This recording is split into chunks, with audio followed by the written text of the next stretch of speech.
એક પ્રેમિકાએ એના પ્રેમીને કહ્યું કે હું એક જ શરતે તારી સાથે મેરેજ કરું તો તારી માનું હૃદય કાઢીને મને સોંપી દે.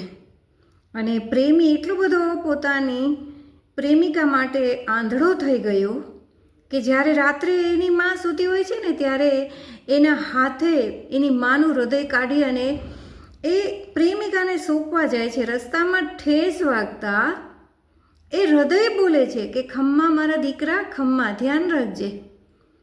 આ સાંભળીને એની જે પ્રેમિકા છે એને શું કહ્યું એ ધ્યાનથી સાંભળો.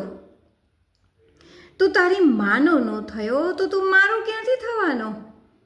અંતે એની માં તો ગઈ, પણ એ જ સમયે આ છોકરો છે એ પણ પોતાની જાતને છરી મારીને મરી ગયો. વિચારો કે તમે જેના માટે આટલો બધો પ્રેમ કરો છો એણે જ તમને કેવો દગો આપ્યો.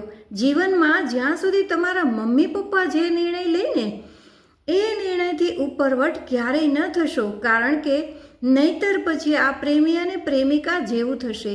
ખરેખર આજે એટલા બધા આમ પ્રેમી અને પ્રેમિકાના જે પ્રેમ હોય છે ને કે મા બાપ કોઈને ગમતા જ નથી, અને એટલા જ માટે આજે વૃદ્ધાશ્રમ ખોલવા પડ્યા છે.